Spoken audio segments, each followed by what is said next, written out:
C'est vrai que nous avons été informés de la mise en place de ce comité ad hoc qui est là pour suivre les réformes, parce qu'il y a pas mal de réformes qui ont été mises en place et nous attendons vivement, n'est-ce pas, l'exécution de ces réformes-là pour que de façon pratique on puisse avoir leur impact au niveau du monde universitaire, pour que cela puisse quand même améliorer les conditions de vie, non seulement des enseignants, mais aussi des apprenants qui sont les étudiants. Je dirais oui, puisque ça nous concerne tous les enseignants. Et nous savons les maux dont nous souffrons à l'université. Et ce qui se passe à l'université d'Abomey-Calavi se passe également à l'université de Paracourt, à Bombay, ainsi de suite. Donc les réformes, là, c'est toujours pour le mieux-être de l'enseignement supérieur. Donc à ce niveau, je ne peux pas dire que je ne suis pas au courant de ce comité ad hoc là. Bon, et ce comité ad hoc, c'est pour parfaire tout ce qui est en train d'être réalisé au bonheur de l'enseignement supérieur au Bénin. Moi, j'espère qu'on offre vraiment des conditions très épanouies à nos étudiants, à nous enseignants. Combien d'enseignants ont de local dans cette maison? Il y a pas. À l'UAC, on est près de 815 enseignants. Combien ont de local qui peuvent recevoir leur mémoire? L'université, c'est la société. L'université, c'est la vie. L'université, c'est ça qui transforme la société de l'état où elle se trouve, parlant de la société bien sûr, pour aller vers un meilleur état. C'est la recherche, c'est ce que nous pensons, c'est la science, les réflexions que nous menons pour que notre société aille vers le mieux. C'est ça qui va transformer nous.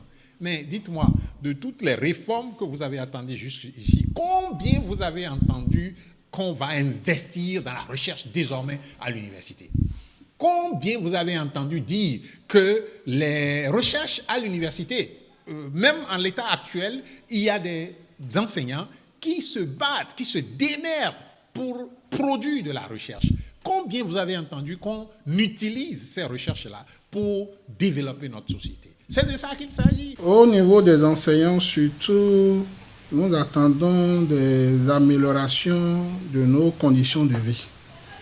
Parce que lorsqu'on parle d'enseignants, il y a plusieurs statuts, plusieurs catégories. Et il faut vous le dire qu'il y a des enseignants qui sont dans le domaine, dans le système, et depuis plus de 20 ans, ils ne peuvent pas dire qu'ils arrivent quand même à satisfaire leurs besoins vitaux, les besoins fondamentaux. Donc, il faut quand même que ce comité-là fasse quand même, pèse de tout son poids pour que nous puissions quand même sentir une amélioration au niveau, n'est-ce pas, des conditions de vie des enseignants, voire les salaires relevés pour certains, et ceux-là qui ne sont pas encore réellement dans le système et qui veulent des aspirants, n'est-ce pas, qu'on puisse les accompagner réellement. Il y a un travail formidable qui se fait, mais il va falloir peut-être coller un peu à la réalité. Vous allez parler, on va penser, bon, lui, là, il dit quoi?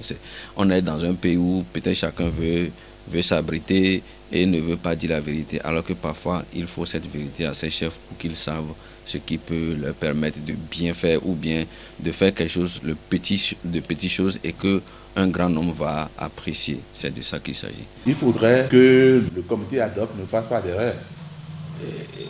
Il faut que la répartition soit bien effectuée au prorata vraiment des besoins, mais d'une université à une autre. Il ne faudrait pas qu'il y ait une université qui soit bien satisfaite au détriment d'autres universités. Je crois que le caractère équitable en matière de répartition, il faudrait en tenir compte. Maintenant, du point de vue infrastructure, il faudrait également que les universités thématiques et autres, tout ce qui est créé du point de centre de formation, il faudrait que cela soit amélioré du point de vue infrastructure, du point de vue également équipement.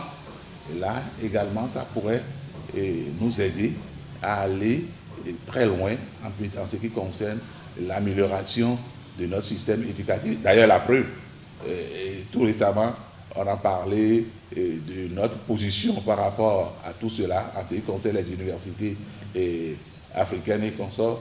Mais il faudrait, si ce comité ad hoc fait un bon travail et que ce travail-là soit mis en exécution, je crois que nous allons améliorer notre position en ce qui concerne cette situation.